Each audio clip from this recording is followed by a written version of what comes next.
Bonjour, bonjour, c'est Kais Tarot, j'espère que vous allez bien. Bienvenue à vous dans cette guidance sentimentale intemporelle. On va aller voir ce que cette personne ressent pour vous de manière approfondie parce que ça fait longtemps. Alors, pour vous aider à choisir, j'ai pris des cartes du Greenwich Oracle. On a en premier le chou-fleur avec le 11, en deuxième la menthe poivrée avec le 20 et en troisième le chrysanthème avec le 39. Vous prenez le tas qui vous appelle le plus. S'il y en a plusieurs, si vous hésitez, vous pouvez aller les voir, les tas en question. Et puis voilà, je vous laisse choisir et je vous dis à tout de suite pour votre guidance. Aujourd'hui, cette vidéo est en partenariat avec Présage, la première application de voyance française créée en 2016. Donc Présage, c'est une petite équipe d'une dizaine de voyants qui sont triés sur le volet et qui vont répondre à toutes vos questions. Les réponses sont toujours de vive voix et sous 24 heures. Et puis en plus, vous gardez l'historique de vos échanges. Vous pouvez aussi demander des consultations au téléphone ou en visio avec le voyant de votre choix. Et ce dernier vous rappellera dans l'heure. Voilà. Enfin, sachez qu'en cliquant sur le lien et en téléchargeant l'application, vous soutenez directement la chaîne et mon travail. Bienvenue à vous qui avez choisi le premier tas avec le chou-fleur. Alors, on va aller voir les énergies de la relation, comme d'habitude, pour voir si ça résonne. Si ce n'est pas le cas, c'est peut-être que ce tas n'est pas pour vous, et dans ce cas-là, vous pouvez aller en voir un autre. Et puis, c'est une guidance générale. Donc, vous prenez ce qui résonne, vous laissez le reste de côté, et puis si vous voulez approfondir, je propose des guidances privées, soit sur l'application Présage, qui est partenaire de cette vidéo, où je vous rappelle dans l'heure, soit via mon adresse mail, et vous avez toutes les infos en barre de description. Alors,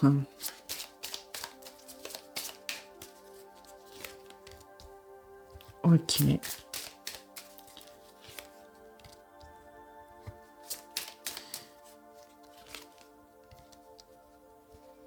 Ok, c'est plutôt pas mal. Alors, on est sur une relation qui a, je trouve, connu une certaine stabilité. euh, alors, récemment, petit à petit, sans que vous vous en rendiez compte. Donc récemment, encore une fois, tout est relatif, ça dépend de la longueur de votre relation. Pour certaines personnes, récemment, ça peut être une relation qui a débuté il y a quelques mois et on parle de quelques semaines. Pour d'autres personnes, si ça fait des années que vous connaissez cette personne, ça peut faire quelques mois. Vous voyez, c'est plus au prorata de la longueur de votre relation. C'est quelque chose qui, je trouve, a évolué quand même avec le temps. Donc on n'est pas sur une... Pour moi, il y a eu un changement. On va dire ça comme ça. On est sur une personne qui de plus en plus accepte ce qu'il ou elle ressent pour vous, mais qui est en train, j'ai l'impression de changer de comportement. C'est-à-dire qu'au début, on était plus sur de l'évitement quand même de ce que l'on ressent, et ça peut s'exprimer dans la matière avec de l'évitement avec vous. Aujourd'hui, on est en train de se poser des questions sur soi-même, sur ce que l'on ressent. C'est-à-dire qu'on n'est plus dans la fuite de ce que l'on ressent, on est peut-être un petit peu dans le combat, le conflit intérieur, mais on n'est plus dans l'esquive, et c'est une énorme nuance. On est de plus en plus dans l'acceptation de certaines choses, dans le questionnement de d'autres, mais on est un petit peu plus investi dans ce que l'on ressent. Là où avant, on était vraiment dans une... on évite. Vous sentez ce changement. Vous avez l'impression quand même, je pense, quand vous faites le point sur la situation, quand vous prenez un petit peu de recul, que les choses se sont stabilisées. Il y a peut-être un petit peu de fierté chez vous de voir que cette personne a changé petit à petit, que cette personne maintenant accepte un petit peu plus les choses et vous vous sentez plus en sécurité. Même si la relation est plus stable, il y a quand même peut-être encore 2-3 questionnements, mais de manière générale, comparé à un retour en arrière, vous avez l'impression qu'aujourd'hui, votre relation, même si elle est peut-être pas parfaite et qu'il y a des fois des points d'incertitude, elle est quand même plus stable, plus solide. On est sur un sentiment chez vous, peut-être plus de sécurité, une situation qui est un petit peu plus confortable, qui est un petit peu plus positive. Donc, c'est comme si vous aviez quelque part... c'est bizarre ce que je vais dire, mais abandonner de l'espoir pour en récupérer. Dans le sens où, avant, vous aviez l'espoir, mais je vais pas dire un espoir impossible, mais c'était plutôt du... de l'espoir qui était à la limite un petit peu nuancé par une notion de rêve, vous voyez? De «j'aimerais que». C'est cet espoir-là que vous aviez avant, «j'aimerais que». Aujourd'hui, c'est plus de l'espoir dans le sens de la confiance que vous avez. Il semblerait que. Voilà, je ne sais pas si vous allez comprendre la nuance, mais l'espoir que vous aviez avant était, je vais pas dire basé sur du vent, mais beaucoup plus sur vos aspirations et vos attentes, alors qu'aujourd'hui, il est peut-être moins dans l'illusion et plus dans le concret, dans quelque chose de rassurant et que l'on peut palper. Voilà. Donc, on est sur une relation pour moi qui a mis un peu de temps à bouger. Encore une fois, tout est relatif. Pour certaines personnes, ça peut faire des années, pour d'autres quelques mois. Mais il y a eu un vrai changement au niveau de la personne et c'est surtout chez vous, on est passé d'un état, je vais pas dire de détresse, mais quand même d'angoisse, d'incertitude, de peur de perdre, à quelque chose de beaucoup plus, ouais, confortable et sécurisant. OK. Alors, c'est pas pour rien que vous avez pris le chou-fleur, hein. Ça parle de transition et là, pour le coup, ouais, la transition, elle a été faite. Du coup, on va aller voir ce que cette personne ressent réellement pour vous. Hop. Alors.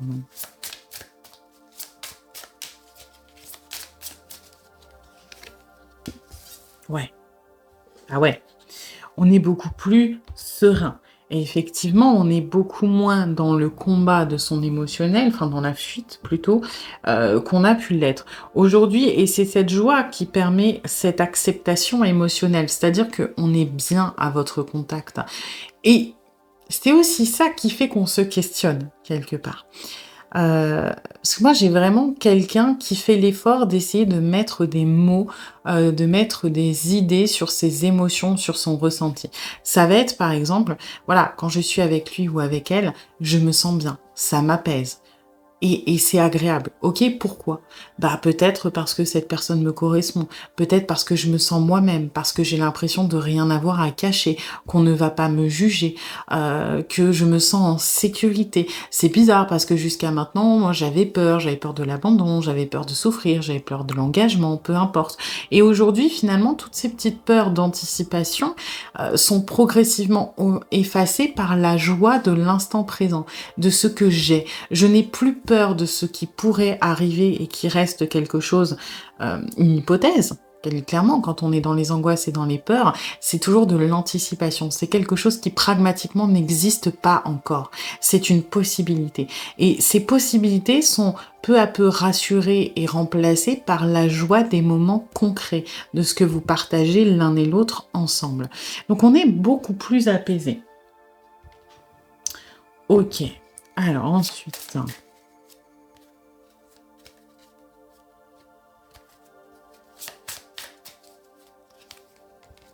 voyez, la sécurité qui ressort très très fort. Mm.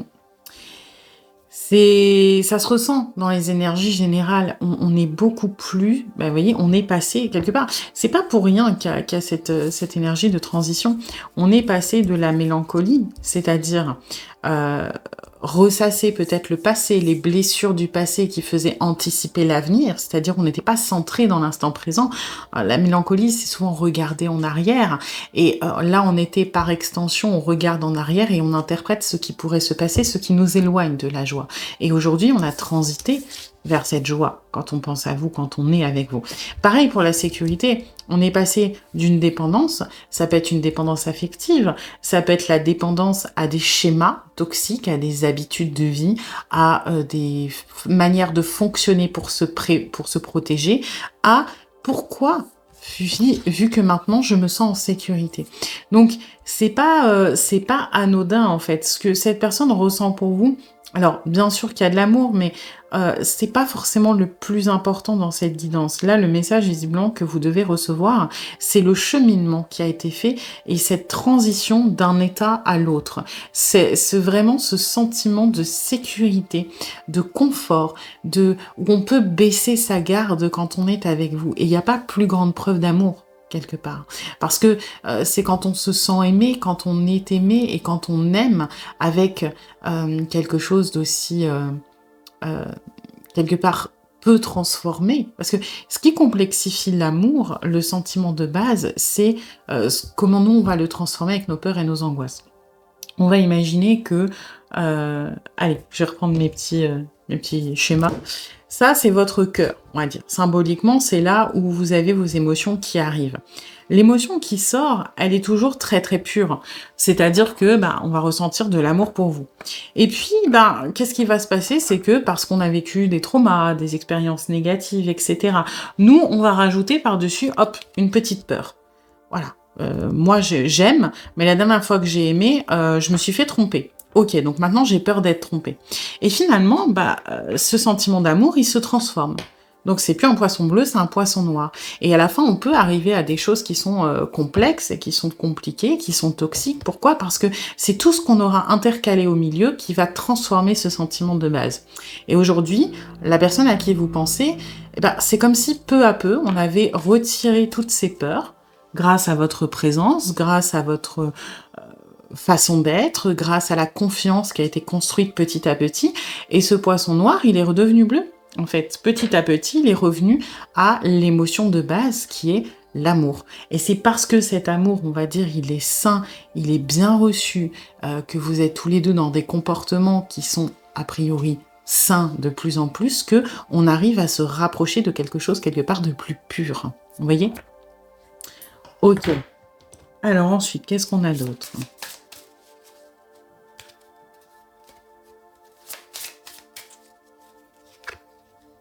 La clarté. Mais vous voyez, c'est impressionnant, parce que bon, il y a les endroits et les envers. Je mélange à chaque... Vous voyez, je mélange à chaque fois, donc il y a des envers un peu partout. Et je tire que, on va dire, des endroits. Pourquoi? Parce que, encore une fois, c'est vraiment ce que je ressens, le message à vous faire passer, c'est cette transition. C'est qu'il n'y a pas si longtemps, alors encore une fois, tout est relatif, cette personne était dans la mélancolie, la dépendance et le conflit.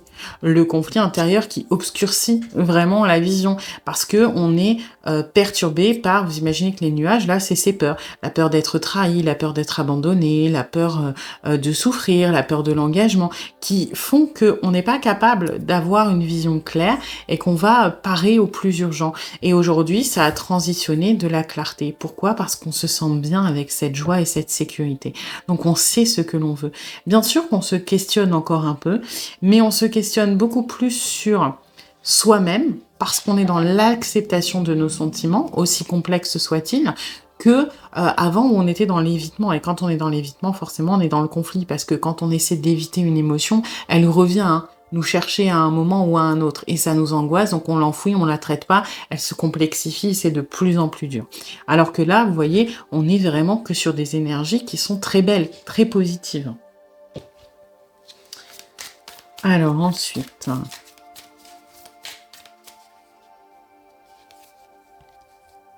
Ok. On a envie de vous aider. On a envie, j'ai l'impression, de prendre un peu sa place. C'est comme si, quelque part, on était reconnaissant ou reconnaissante de tout ce que vous avez pu nous apporter, que ce soit votre bienveillance, votre soutien, votre patience. Et aujourd'hui, on a envie de vous montrer qu'on a évolué, qu'on a changé, qu'on est capable de faire des pas vers vous, qu'on est capable de vous soutenir comme vous nous avez soutenus. Et c'est pas une histoire de dette, c'est qu'on tient à vous et on a sincèrement envie de... En fait, de vous aider, c'est pas parce que vous êtes en détresse ou que vous avez besoin d'aide, c'est que cette volonté de vous aider, c'est la volonté de partager votre vie. C'est l'envie de faire partie de votre quotidien, de faire sa place dans votre vie, de quelque part, ouais, faire partie de ce qui vous concerne, en fait. Vous voyez, on a envie, pas d'être vous de votre côté et nous de notre côté, et de temps en temps, on passe des bons moments ensemble. C'est comme si on avait envie que nos deux vies se lient, qu'on ait des choses en commun, des choses à partager, qu'on ait un impact dans votre vie et que vous ayez un impact dans la nôtre. C'est-à-dire pas forcément vous aider, c'est-à-dire aller vous sauver du dragon ou je sais pas quoi, ou vraiment vous dépanner de trucs énormes. C'est plutôt être un soutien au quotidien pour que, quelque part, vous partagiez aussi ce qui vous arrive, vos joies, vos peines, vos difficultés, les choses comme ça.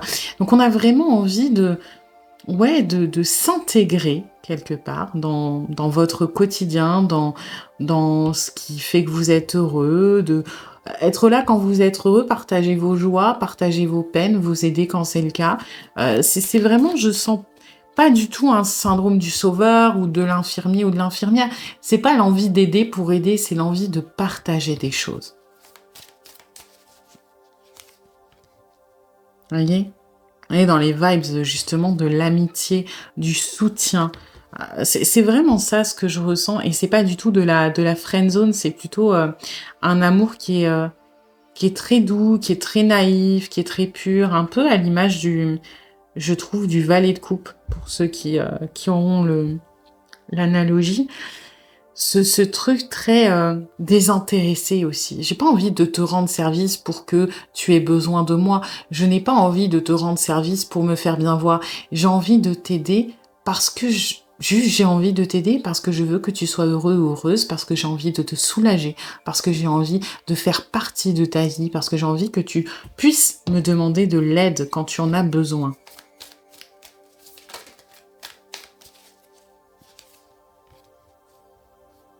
Ouais, bon ça c'est un petit je l'avais un petit peu par là, mais c'est important. On a aussi envie d'être quelqu'un dont vous pourriez être fier. On a envie de montrer que l'on a changé, que l'on est fort, que on a avancé, que quelque part, on a évolué et qu'on est capable maintenant d'avoir le rôle que vous méritez que l'on ait, c'est-à-dire un rôle effectivement de soutien. On a envie de vous montrer de quoi on est capable, qu'on n'est pas une chose fragile, terrorisée, qui fuit, qui a des comportements bizarres. Non, on a envie aujourd'hui que vous soyez fiers de nous et que vous puissiez compter sur nous. Et ça peut s'exprimer sur d'autres aspects que juste le sentimental. Ça peut être une personne qui récemment, par exemple, a changé au niveau professionnel, au niveau de ses ambitions, au niveau de ses hobbies. Quelqu'un qui, vous avez l'impression, se bouge le cul. Alors peut-être que c'est par contrainte, mais quelqu'un qui a envie, qui fait des efforts. Et encore une fois, j'ai vraiment pas que sur le sentimental. Quelqu'un qui a envie de devenir une meilleure version de lui-même ou d'elle-même pour pouvoir, eh ben, certes, un peu vous impressionner, vous rendre fier et être à la hauteur de ce que vous êtes, quelque part. Donc c'est mignon, hein. On est vraiment sur quelqu'un, j'ai l'impression, qui a énormément changé.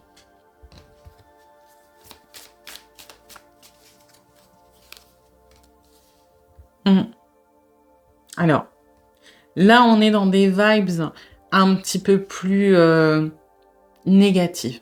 Je c'est pas très, très négatif, mais cette personne a tellement envie de bien faire, cette personne est tellement, on va dire, soulagée par rapport au poids que il ou elle a pu avoir sur les épaules, qu'aujourd'hui, par contre, on va peut-être avoir tendance à vouloir vous épargner.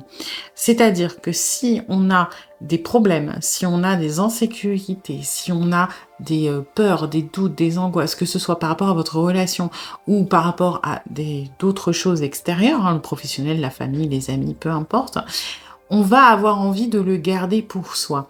Ce pendu, je le sens pas du tout dans l'énergie d'être bloqué, etc. Je le sens plutôt dans l'énergie du martyr. C'est un des aspects du pendu de se sacrifier. Mais ça va avec cette énergie de fierté. Vous voyez, on veut tellement prendre sur notre dos, on veut tellement être à la hauteur que quelque part, on tombe un petit peu dans l'excès du martyr. Donc, attention à ça.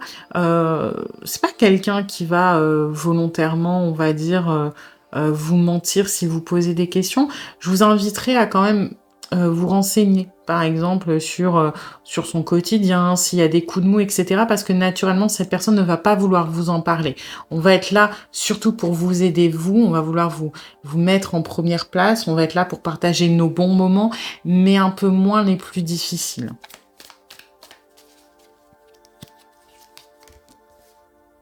Ouais. Là, vous voyez, c'est des très bonnes énergies, mais là, c'est en train un petit peu de partir dans l'excès.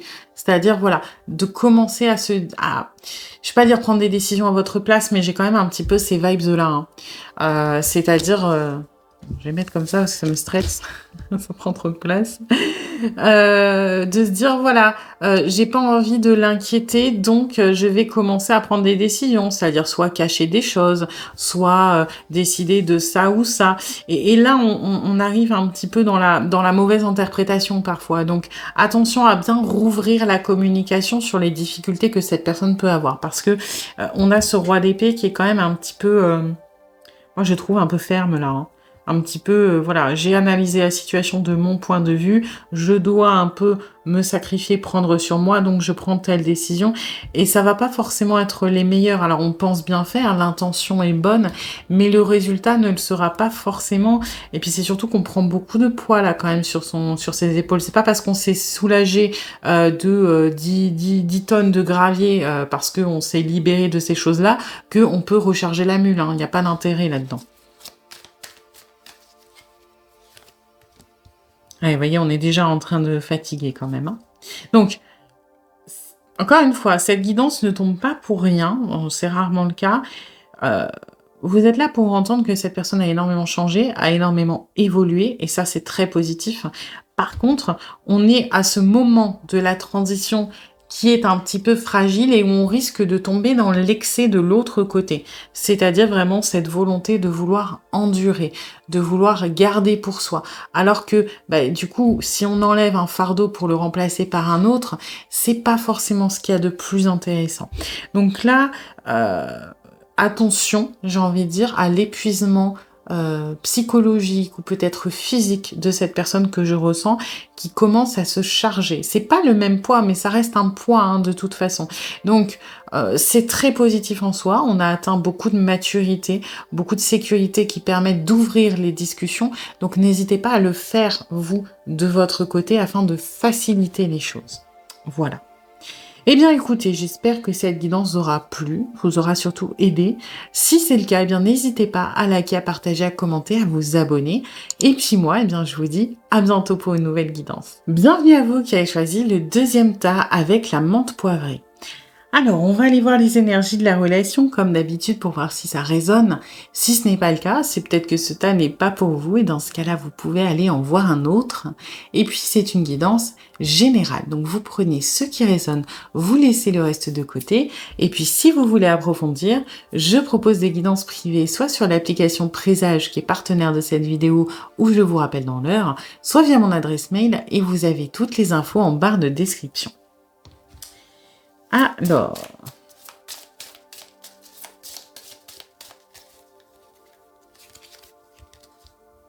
ok.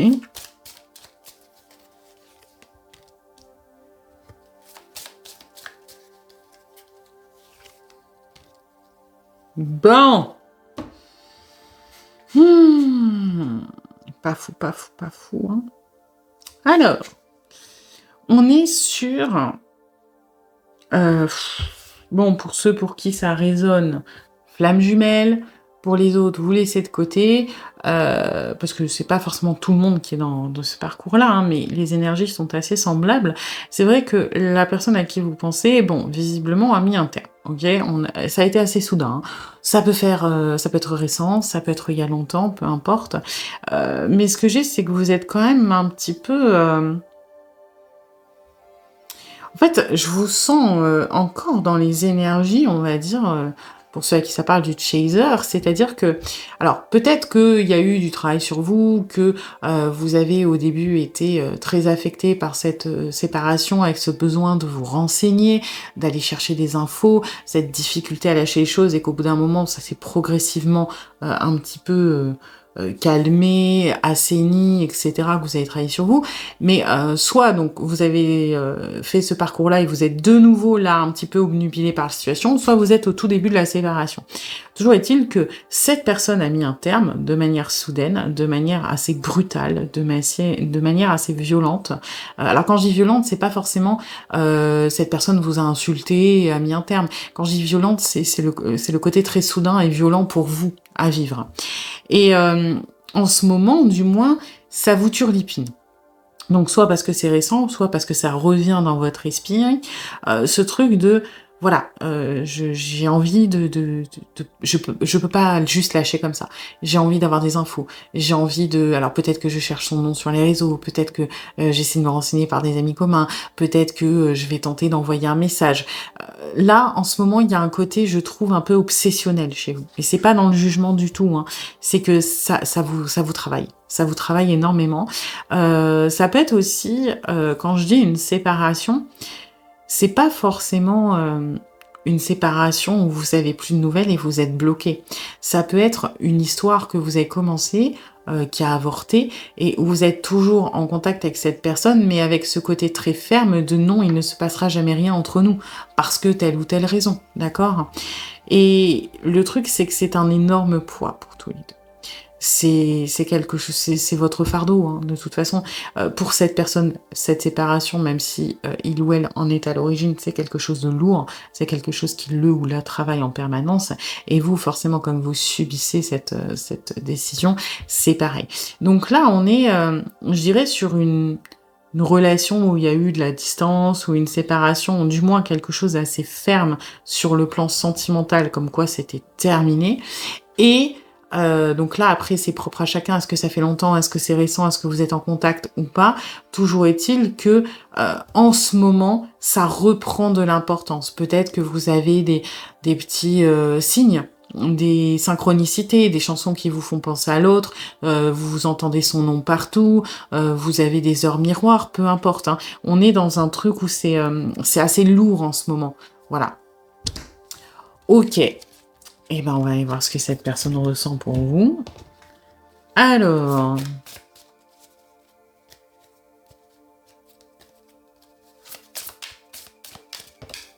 eh ben, on va voir ça.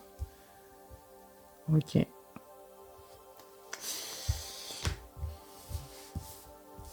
Je vais la mettre comme ça. Parce que pour moi, on est dans le... Enfin, même comme ça, parce que je crois que je vais retourner... On est dans une difficulté, c'est comme ça que je la ressens, une difficulté à lâcher prise. C'est comme si on essayait de se forcer, de vous chasser de notre esprit, mais qu'on n'y arrivait pas. C'est comme si notre esprit était hanté par votre fantôme et que quoi qu'on fasse, on était bloqué. Ah oui, on est bloqué dans notre propre tête, hein, on peut pas s'esquiver. Alors, on peut, hein, à coup d'alcool, de drogue, je pense qu'on peut s'échapper temporairement, mais quelque part l'esprit peut devenir une prison. Et là, c'est comme si on était enfermé avec vous. Alors on essaye de vous chasser, de vous faire sortir. On essaie de minimiser votre présence, de l'ignorer. Vous savez, des fois dans les films d'horreur, on dit que une entité, un esprit prend de plus en plus de force parce qu'elle se nourrit de la peur, on va dire des habitants d'une maison, et que plus on va lui accorder de l'importance, plus on va avoir peur, plus on va la nourrir. C'est assez, de toute façon, représentatif des entités. Et c'est comme si naturellement on se disait, ok, si j'ignore que le fantôme là, il fait bouger les chaises, peut-être qu'il va s'en aller. Peut-être que voilà, ça va le lasser et il va partir. Peut-être que si j'ignore le problème, il finira par disparaître. C'est un peu ça. C'est un faux lâcher prise pour moi. C'est de l'autoconviction. De toute façon, la décision est prise. Donc à quoi ça sert de ressasser? Autant chasser ça. Mais c'est comme si vous reveniez. Voyez. Et c'est un lâcher prise du coup qui est difficile. On aimerait passer à autre chose, mais on n'y arrive pas réellement. Ok. Alors ensuite,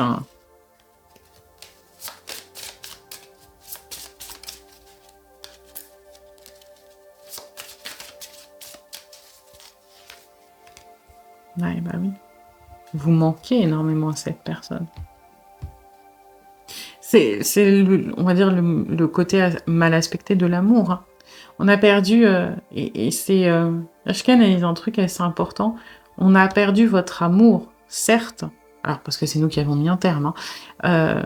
On se sent seul, mais on a perdu, en perdant votre amour, on a aussi perdu une partie de l'amour que l'on s'accordait à nous-mêmes, de l'amour de soi, voyez. Parce que j'ai quelqu'un qui s'en veut, alors qui se déteste, c'est peut-être un gros mot. Enfin, je pense que c'est une personne qui se détestait peut-être avant, de toute façon, et c'est comme si ça avait achevé quelque part, quelque chose. Ce truc de je me sens seule parce que bah, je n'ai plus cet amour qui me faisait du bien, je n'ai plus d'amour à donner et ça me faisait du bien de le donner et en même temps, bah, je refuse de me donner de l'amour à moi-même. Donc on se sent profondément seul. Vous manquez, ouais, énormément. Ça me fait penser à l'énergie de l'absence de ce jeu-là qui est très forte et je trouve qu'il est très, voilà, qui est très représentative graphiquement. Vous voyez, ce siège vide sous un portrait, comme si voilà, la personne était décédée et que c'était symboliquement, vous voyez, le poids de cette absence, de ce vide. C'est un peu ça que je ressens ici. Ce gouffre émotionnel que vous avez laissé. Alors, c'est bizarre de le tourner comme ça, que vous avez laissé, alors qu'a priori, c'est cette personne qui a mis un terme, mais la réalité, c'est quand même ça, même si c'est vous qui n'êtes pas parti, vous ne faites plus partie de la vie de cette personne, du moins pas de manière sentimentale, parce qu'encore une fois, il peut y avoir encore des échanges entre vous, et ouais, ce cœur, vous voyez, qui est devenu gris, quoi, qui est sans vie, qui est certes fracturé, mais j'ai même pas les fractures qui sont douloureuses parce que c'est tellement fort cette solitude que c'est comme si elle anesthésiait un petit peu. En gros, soit on souffre terriblement, soit on est complètement anesthésié tellement la souffrance elle est forte. On est sur quelqu'un ouais, qui est pas bien, hein. Vraiment pas bien. Ok. Alors ensuite.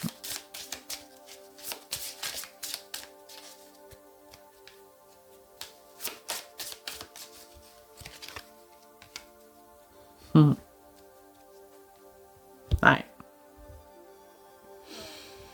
On a l'impression... Alors, ça peut paraître égocentrique ce que je vais dire, mais ça n'est pas le cas. On a l'impression d'être invisible aux yeux de tout le monde parce que quelque part, il n'y a que votre regard qui compte. Et on avait l'impression d'exister à travers vos yeux et aujourd'hui, on a l'impression de ne plus être personne. J'ai vraiment le sentiment que c'est une personne qui... Alors ne vous l'a peut-être pas dit, ne le montre peut-être pas toujours, ne l'exprime pas forcément tout le temps, mais c'est une personne qui ne s'aime vraiment pas. Et c'est une personne qui a appris à s'aimer quelque part indirectement à travers vos yeux, qui ouais, qui s'est découvert une nouvelle image. Après tout, l'image que l'on se fait de nous, elle est énormément quand même impactée par le regard des autres, elle est énormément construite par ce que disent les autres. Si il y a des études qui ont été faites au niveau psychologie, je crois que si on dit à un enfant toute sa vie que c'est un raté, qu'il aura des mauvaises notes, quelque part l'étiquette qu'on lui colle, c'est un enfant qui est en construction, il risque de d'auto-rentrer dans le moule de cette étiquette. Pourquoi? Parce qu'on le lui a attribué et qu'il est convaincu d'être un raté. Et il y a énormément de poids dans le regard des autres, dans ce que les autres nous expriment. Et c'est comme si cette personne ne s'aimait pas de base, s'était construite une image négative et avait appris une nouvelle vision d'elle-même à travers vous, à travers vos yeux, à travers ce que vous lui trouvez, ce que vous lui apportez comme sentiment. Et aujourd'hui, être loin de vous, en plus, c'est comme si on avait perdu énormément, parce que finalement, qu'est-ce qu'on s'en fout d'être bien au regard des autres? Ce qui compte, c'est d'être important à vos yeux, quelque part. C'est vraiment particulier, parce que j'ai une personne qui souffre quand même beaucoup, beaucoup. Alors, je me doute que vous aussi, hein, parce que vous subissez tout ça. Mais... j'avais une autre énergie, mais je l'ai perdue sur ce côté invisible. Enfin, moi, j'ai une personne qui a envie de disparaître quand même, hein. C'est assez lourd, c'est assez poignant, hein, ce que je ressens, une espèce de gouffre, de volonté de rentrer sous terre, de se cacher, de quelque part symboliquement, hein, je parle pas d'une personne qui veut mettre fin à ses jours, mais symboliquement de se laisser mourir, quoi. J'ai un truc comme ça, hein. Une personne qui est vraiment, vraiment pas bien. Et ce besoin d'exister pour vous, même si cette personne trouve ça terriblement égoïste, hein, Voilà, ce sentiment que j'ai, c'est que alors ça parlera pas à tout le monde, mais pour certaines personnes qui ont traversé des moments qui étaient très durs, heu, ça vous est peut-être déjà arrivé à l'annonce d'une nouvelle. Par exemple, ça peut être un décès, ça peut être l'annonce d'une maladie ou quelque chose comme ça. Parfois, ce sentiment de se sentir tout petit, de se sentir seul au monde et d'être un intrus dans la foule. Vous voyez? C'est-à-dire de se sentir complètement déconnecté du reste du monde, de ne pas faire partie de cet ensemble de personnes. Pourquoi? Parce que comme si on portait un fardeau tellement lourd sur nos épaules que personne ne pouvait comprendre, que personne ne pouvait voir parce qu'il n'est pas visible. Oui, c'est ça que je ressens, ce truc de... je vais prendre un exemple qui est un peu dur, mais voyez, si par exemple vous avez le décès d'un proche dans votre famille, ce truc de devoir garder la face, de devoir continuer votre vie comme si de rien n'était, alors que vous, votre monde s'est arrêté, et d'être face à l'indifférence des gens qui continuent leur train-train, parce que de toute façon, ils n'ont aucun moyen de le savoir, et de s'en sentir du coup cette déconnexion avec le monde qui continue d'avancer quand le vôtre s'est arrêté. Voilà ce que je ressens, en gros. Ouais, c'est pas la guidance la plus joyeuse du monde, mais c'est quelqu'un qui est énormément en souffrance. Alors, encore une fois, ça n'excuse pas forcément les comportements qu'il y a pu avoir, etc. Là, moi, je vous canalise ce que cette personne ressent. Et là, c'est ce truc, être déconnecté des autres, déconnecté du monde, cette solitude, cette tristesse, c'est l'impression d'être hanté par vous, par vos souvenirs, par des trucs comme ça. Ouais, moi j'ai une personne, alors à l'agonie c'est un peu fort, mais qui est dans une souffrance qui est terrible. Hein. Ok, alors ensuite.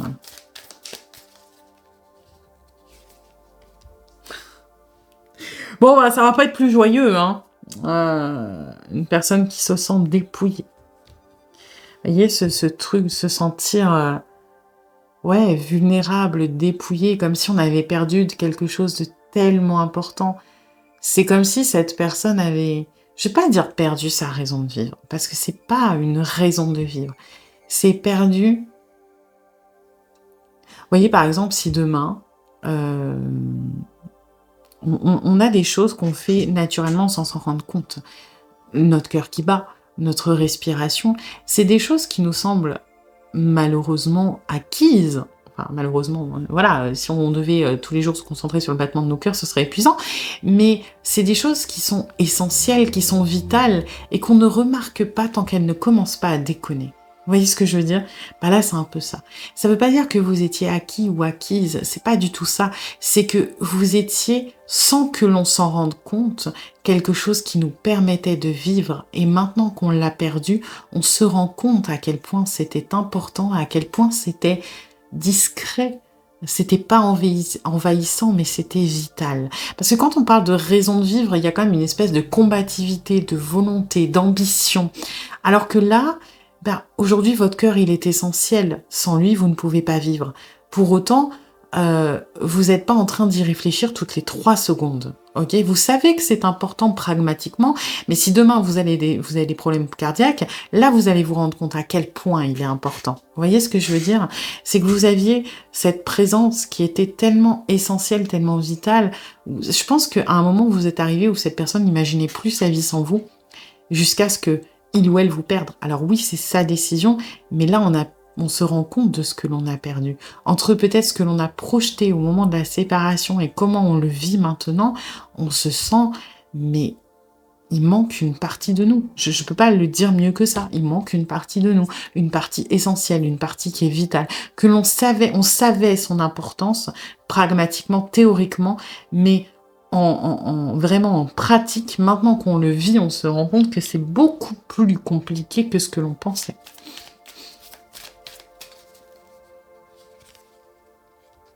Ouais. Bon, on reste dans... J'avais un peu cette notion-là avec l'invisible. On veut rester caché. Hein. On ne veut surtout pas que vous sachiez tout ça. Donc, désolé, je fais le spoiler. On ne veut pas que vous le sachiez. On ne veut pas que vous... parce que, quelque part, on n'est pas prêt de toute façon à assumer les sentiments que l'on a pour lui, pour X ou Y raison. Et aujourd'hui, on a envie quelque part de devenir invisible. On a envie de se cacher. On a envie de faire comme si de rien n'était. Et c'est une sorte de déni aussi, hein. Si on revient au premier faux lâcher prise, si on ignore un problème, peut-être qu'il finira par disparaître. On est un petit peu là-dedans. On a envie d'essayer de tourner la page. On a envie d'essayer d'apporter de la légèreté. Vous voyez, ces deux énergies, c'est ce faux lâcher prise où on essaie de relancer les choses alors qu'il y a tout ça au milieu qui est très très lourd et très très dur. Bon, pas évident, hein.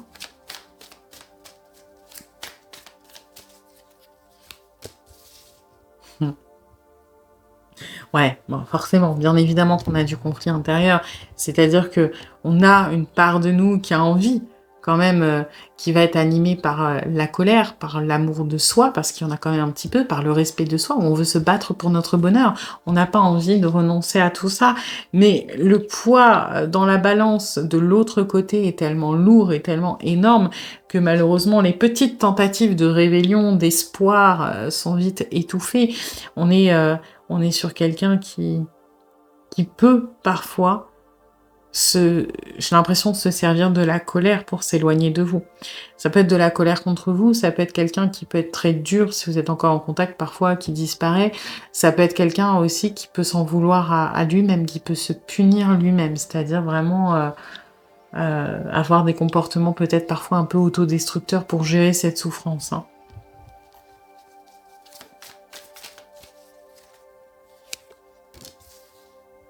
Ouais, bon, vous voyez, en plus profond, on a quand même des tentatives de... Ah ouais, on a fond. Alors là, si un jour vous apprenez le tarot, ou si vous le connaissez, si un jour on doit parler de marchandage, d'hésitation, on peut pas faire mieux que ces trois cartes-là, hein. Alors il y en a peut-être d'autres, mais là il y en a aucune qui me viennent. Le 5 de bâton, ça peut clairement être une espèce de autre que le conflit intérieur, le combat intérieur, donc l'hésitation. Le 6 de denier peut effectivement parler beaucoup de générosité, de dons, mais moi, c'est mes assimilations, hein, c'est mes interprétations. J'y vois souvent beaucoup le marchandage, justement, et le 2 de denier, bien évidemment, l'hésitation. On jongle entre plusieurs choses, ça peut être entre deux émotions. Donc, vous voyez, le conscient est vraiment en train de lutter pour chasser toute cette souffrance, toute cette douleur qui vraiment est puissante. Et en fond, moi, j'ai vraiment en arrière-plan, de manière plus enfouie, il y a encore une lueur de combativité, d'espoir, d'envie de vous retrouver, parce que cette souffrance, elle est telle de toute façon que quand on souffre, on cherche des solutions.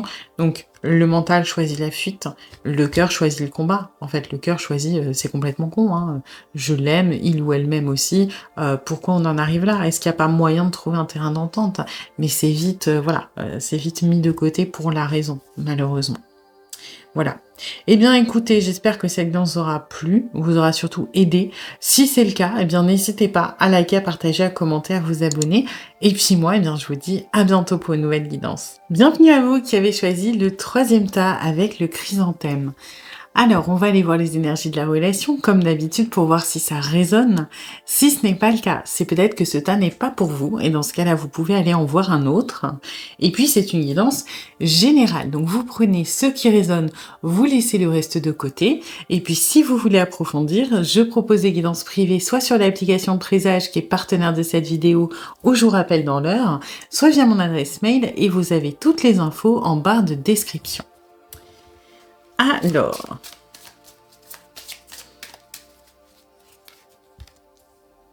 ok.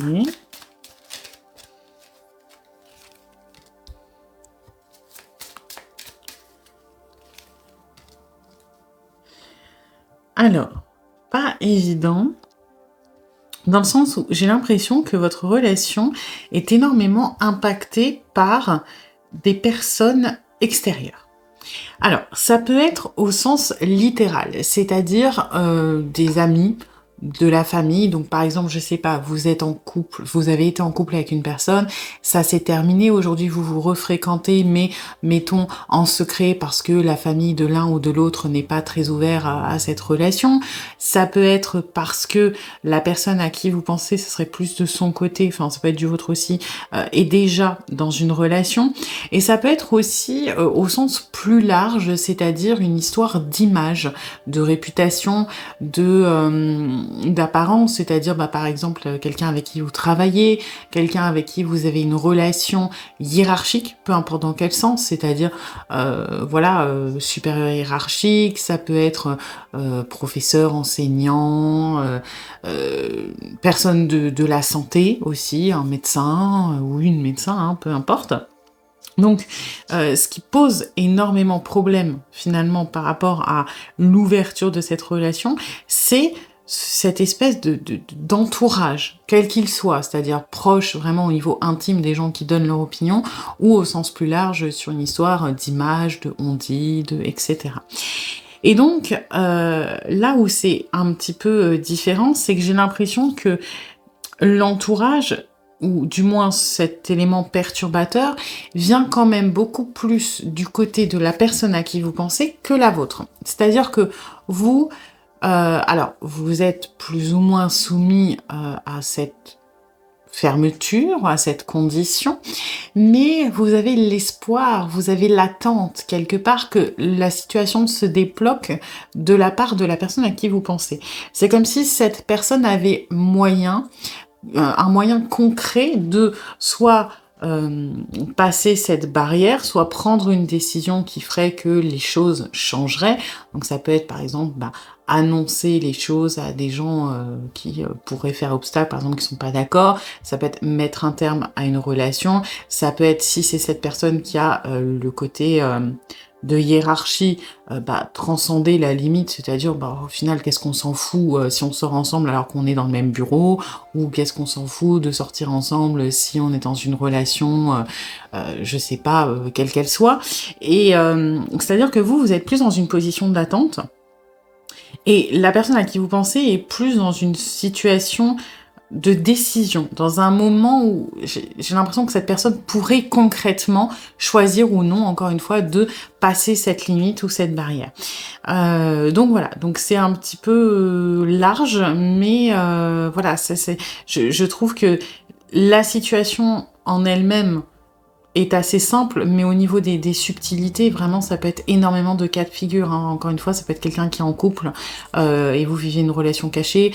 Ça peut être, je sais pas, on parle d'un thérapeute où vous êtes amoureux ou amoureuse et c'est à cette personne de, entre guillemets, autoriser ou non la relation dans le cadre de, de la thérapie, quelle qu'elle soit. Ça peut être cette personne qui ment, mettons, à sa famille parce qu'il y a eu des crises dans le passé et que ses proches sont un peu contre votre relation et que on attend que les choses soient un petit peu plus simples. Mais voilà, donc autant au niveau des subtilités, ça peut être plein de choses différentes, mais de manière concrète, c'est ça. Cette personne a plus ou moins une décision à prendre. Vous êtes dans l'attente de cette décision, dans l'espoir aussi, parce que il y a rien de vraiment très clair. C'est pas comme si on était face à un ultimatum, c'est-à-dire que il y a une décision à prendre, mais elle est pas énoncée clairement, donc vous êtes dans l'espoir que ça puisse arriver, vous attendez un mouvement de la part de l'autre, et on est un petit peu comme épié par les autres, jugé, et ça peut être juste une image que l'on se donne, hein, parce qu'en soi, par exemple, si je prends l'exemple de vous et un thérapeute ou une thérapeute, vous n'êtes pas soumis au jugement direct de certaines personnes, mais voilà, dans les mœurs, un thérapeute n'a pas le droit de sortir avec l'un de ses patients ou l'une de ses patientes, et donc ça peut être une espèce de regard invisible de poids social. Voilà. Ok. Bon. Alors, on va aller regarder ce que cette personne ressent pour vous, du coup. Alors.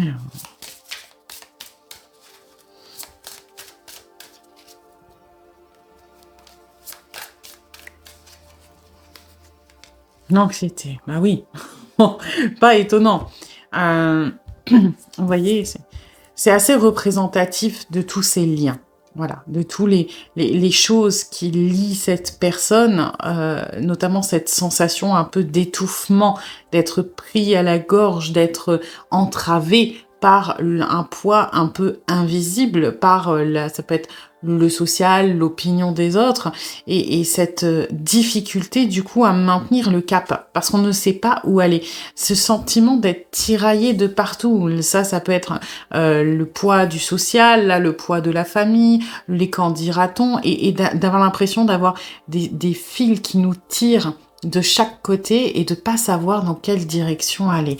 Donc on est un petit peu perdu et beaucoup plus finalement obnubilé par les projections, les pensées, les anticipations que par son propre émotionnel. Quand on est dans la certitude, généralement, c'est qu'on est en alignement avec l'émotionnel et le mental. Hein. Quand la tête et le cœur sont d'accord, on est dans ce qu'on pourrait dire une certitude. Maintenant, quand le cœur veut aller d'un côté et on a ce poids... On connaît l'expression, par exemple, avoir un nœud à la gorge, hein, quand on est anxieux, avoir une boule dans la gorge. Voilà, les émotions qui sont comme emprisonnées, contrôlées, et puis ce mental qui se fragmente dans toutes les possibilités, les scénarios catastrophes que l'on peut se faire. Donc, ouais, c'est pour ça qu'on est à cette espèce de croisement où on est ici. Le cœur, il veut aller là, la tête, elle veut aller là, la morale, mettons, veut aller là, le social voudrait qu'on aille par là, et on est éparpillé et on est au point mort, hein, pour le moment. Alors, ensuite...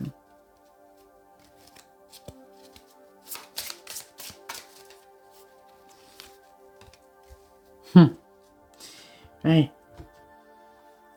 Et alors, pourquoi elle est inversée, cette détermination? Parce que on a une détermination du cœur qui est un petit peu en conflit avec une détermination mentale. Donc, on ne sait pas laquelle suivre. C'est-à-dire, par exemple, on part cette fois, d'un supérieur ou d'une supérieure hiérarchique. On a la détermination du mental qui va être ce n'est pas bien, je n'ai pas le droit, je dois montrer l'exemple, il va y avoir des bruits de couloir. Moi, je me suis dit que jamais je ne sortirais avec quelqu'un de mon entourage professionnel parce que ça ferait jaser, etc. Donc, on a une détermination mentale qui est très très forte. Et là, on a aussi quand même une détermination du cœur qui va être « Ouais, mais si j'en viens à douter, quelque part, il y a quelque chose. » Vous voyez, on n'est pas capable de mettre des mots sur ce que l'on ressent pour vous. On n'est pas capable de dire aujourd'hui je suis amoureux ou amoureuse.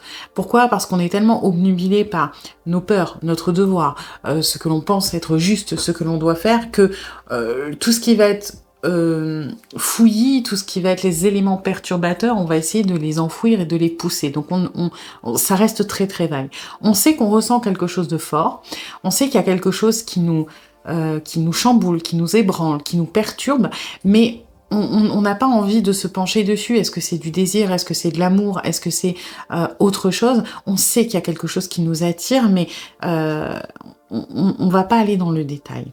Et donc, on a cette détermination, on va dire, du cœur de « ça me chamboule à ce point, je ne peux pas non plus complètement l'ignorer ». Donc, la détermination du mental, qui est a priori quand même majoritairement plus forte, se fait ébranler par tout ce que l'on ressent au niveau émotionnel et qui fait qu'on est un petit peu moins sûr de nous. On essaie de rester fort ou forte, mais c'est quand même pas évident, c'est quand même un peu compliqué. Alors ensuite...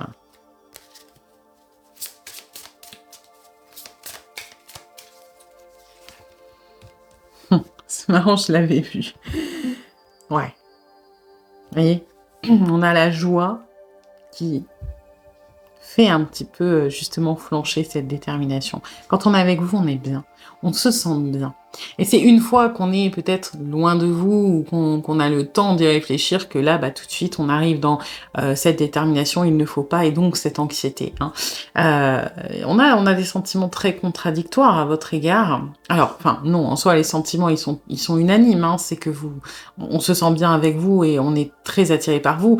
Mais du coup, c'est le mental qui est contradictoire. C'est l'esprit, c'est la raison, c'est les peurs aussi qui sont pas du tout d'accord pour que juste on baisse la garde et on se laisse aller. Donc, un petit peu compliqué tout ça, hein.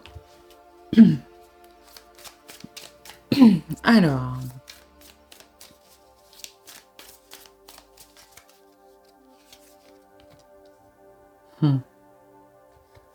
C'est marrant ça. Quand on est avec vous, on se sent démuni.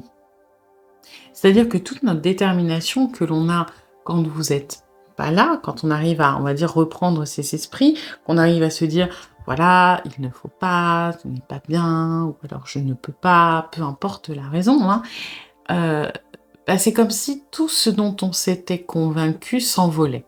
Vous voyez, si on doit faire un parallèle, c'est comme si, voilà, vous regardez la télé en ce moment, des émissions, les campings, les machins, vous voyez plein de gens qui sont beaux en maillot de bain sur Insta, etc. Vous dites, allez, c'est bon, je fais un régime.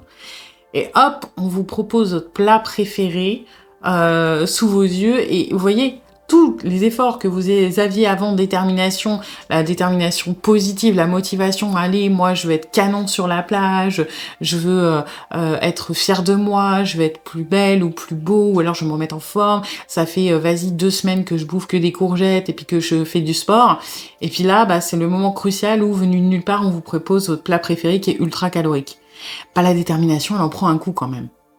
Mais une fois qu'on va vous l'éloigner, vous allez pouvoir reprendre le dessus. C'est un petit peu ça. Et c'est assez drôle parce que quand on est loin de vous, on se dit que ça va aller, que on peut chasser cette idée, que c'est bon, de toute façon, faut pas trop se prendre la tête, que ça devrait même pas se poser comme question. Et dès que vous êtes là, on se sent démuni. On se sent perdu parce que notre détermination, elle vole en éclats, elle n'a plus de sens. Parce qu'on n'arrive pas à se raccrocher au mental quand on est avec vous. On se sent, vulnérable, on se sent bien et on a juste envie de profiter. Donc on a peut-être dans l'expression de cette personne des gros chauds-froids pour le coup. Alors je sais pas si vous entretenez des contacts en dehors des moments où vous voyez, mais si c'est le cas, il doit y avoir des gros chauds-froids.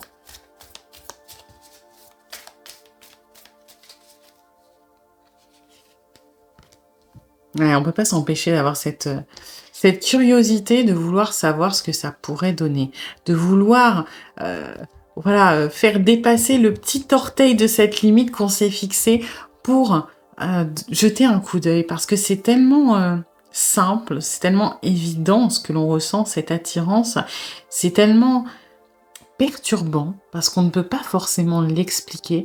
Et c'est ça qui est drôle, c'est qu'on ne peut pas l'expliquer. On pourrait la rationaliser, on serait plus à même d'être déterminé dans nos choix. C'est-à-dire, par exemple, on pourrait expliquer que vous êtes, par exemple, très beau, très belle, ou que avec vous, on se sent bien parce que vous êtes très drôle, etc. On pourrait rationaliser, se dire, ouais, voilà, c'est bon, c'est juste un coup de foudre physique, ça va me passer, ou alors c'est juste parce qu'il ou elle me remonte le moral, c'est bon. Mais non, on n'est pas capable d'argumenter. On n'est pas capable de se dire pourquoi on est bien avec vous. C'est juste parce qu'on est bien, parce que c'est vous. Et du coup, on peut pas s'empêcher de, quelque part, d'en vouloir un peu plus, de découvrir plus, de lâcher un peu le lest quand on est avec vous.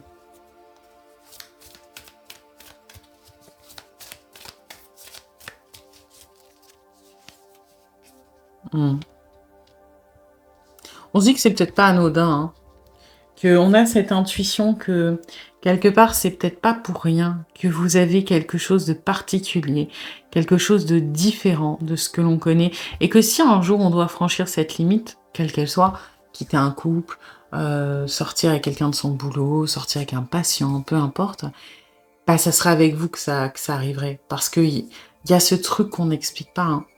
Vraiment, c'est un réel combat entre la raison, l'esprit et plus que l'émotionnel, une espèce d'intuition, une espèce d'appel, une espèce d'évidence que l'on n'explique pas. Et donc, comme on ne peut pas la comprendre, comme on n'arrive pas à la décortiquer, elle prend de la puissance quelque part. Vous voyez, c'est un peu comme le principe de la magie. Si on revient au Moyen-Âge, il y a beaucoup de choses que l'on ne comprenait pas, qu'on expliquait par la volonté divine, par des miracles, alors qu'aujourd'hui on est capable de les expliquer, et c'est rassurant. Si demain, par exemple, vous avez, je sais pas, le ciel qui devient vert, on va tous flipper.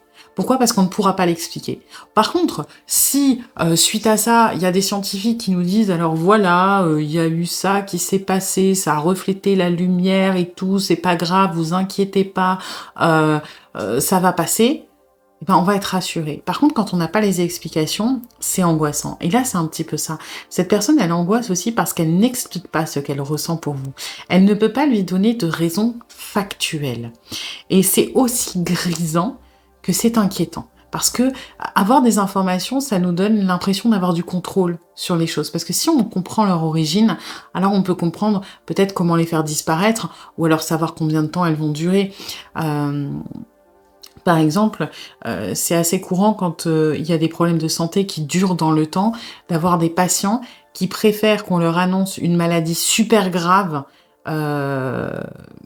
et savoir qu'ils ont ça plutôt que de ne continuer à ne pas savoir et se dire que c'est peut-être rien mais de ne pas savoir ce que c'est. Parce que tant qu'on ne sait pas, on ne peut pas traiter. On peut pas avoir de traitement, on peut pas être soulagé, on ne sait pas où on va. Alors que même si c'est un truc grave, au moins on a une réponse. Ça peut paraître pour maso, mais l'humain a besoin de réponses. Et alors oui, ça fait parallèle un peu bizarre, mais ce que je veux vous faire comprendre, c'est que on aime autant ce truc que l'on n'explique pas parce que ça le rend exceptionnel et ça le rend fort, que ça nous fait peur parce que on est quand même sur quelqu'un qui est très contrôlant, sur quelqu'un qui aime le contrôle, qui a besoin pour se sentir en sécurité, d'avoir le contrôle sur les choses. On le voit avec cette détermination.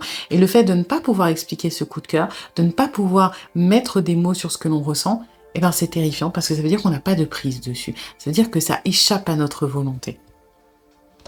Ok. Alors ensuite...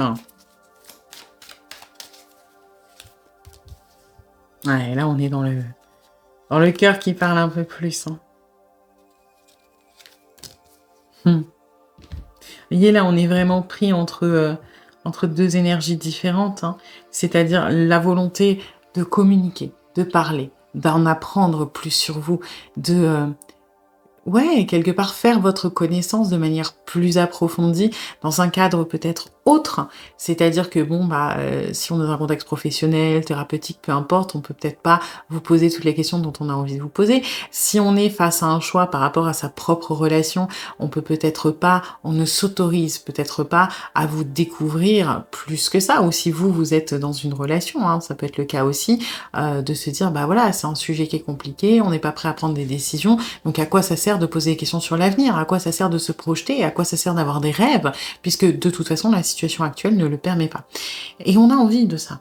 On a envie d'apprendre à vous connaître, de savoir ce qui vous passionne, on a envie de se projeter, on a envie d'entretenir ce truc de base là qu'on n'explique pas. Et en même temps, on souffre quand même pas mal de la distance quand vous n'êtes pas là. C'est-à-dire que c'est assez contradictoire, mais quand vous n'êtes pas là, ça nous fait du bien parce que on a l'impression de récupérer le contrôle sur les choses avec cette détermination excessive. C'est-à-dire, voilà, je décide où je vais, mais d'un autre côté, on se sent un peu vide, on n'est pas bien, on a l'impression que tout le reste est fade. Vous voyez, il y a un petit peu de ça. Donc, on a autant besoin parfois d'être éloigné de vous que d'être dans votre, à votre contact quelque part. Et pour moi, c'est pas quelqu'un que vous voyez, par exemple, si c'est un ou une supérieure hiérarchique, ou que c'est vous, le supérieur hiérarchique, peu importe, c'est pas quelqu'un, je pense, que vous êtes amené à voir tous les jours. J'ai quand même des notions de distance entre chaque entrevue, entre chaque moment. Pareil, si on parle d'une relation où vous êtes l'un et l'autre, ou l'un ou l'autre en relation, il y a peut-être une distance géographique, il y a peut-être la difficulté à se rencontrer. En tout cas, j'ai pas, c'est pas quelqu'un que vous voyez tous les jours. Au maximum peut-être une fois par semaine, mais c'est des entrevues qui sont espacées dans le temps. Et j'ai quand même un truc cyclique, c'est pour ça que j'arrête pas de revenir sur thérapeute et peut-être professionnel. J'ai quand même quelque chose de cyclique au niveau des entrevues. Alors après, ça peut être cyclique aussi dans votre relation. Ça peut très bien faire référence à vous avez rencontré quelqu'un quand vous aviez 15 ans, vous avez une petite histoire, ça s'est terminé, et depuis, vous avez vécu votre vie, cette personne aussi, mais vous arrêtez pas de vous recroiser, et vous vous faites du mal parce que peut-être à chaque fois quelqu'un est en couple, l'un de vous, soit vous, soit l'autre, et puis à chaque fois, du coup, on s'attire, on se repousse, on a ces périodes de silence, ces périodes où on revient, cette espèce d'anxiété de c'est pas bien parce que on a du mal à s'investir dans nos relations respectives. Et vous voyez, j'ai quand même quelque chose de très cyclique. Donc ça peut être sur des années dans ce sens-là, ou ça peut être vraiment drastiquement. Vous êtes, mettons, superviseur d'un site au niveau professionnel et vous allez, je sais pas, une fois par mois à tel pôle, je sais pas, à Marseille, à Lille, peu importe, où il y a quelqu'un là-bas avec qui il se passe ça, hein. Ça peut être aussi un thérapeute que vous voyez une fois par mois, un médecin, peu importe, hein. Mais voilà, j'ai quand même ce truc très cyclique et ça arrange cette personne, ce cycle, parce que comme ça, on a les moments de retrait, les moments intenses et ça permet d'organiser les choses. Ça rassure cette personne, ce côté cyclique. Voilà. Eh bien écoutez, j'espère que cette guidance vous aura plu, vous aura surtout aidé. Si c'est le cas, eh bien n'hésitez pas à liker, à partager, à commenter, à vous abonner. Et puis moi, eh bien je vous dis à bientôt pour une nouvelle guidance.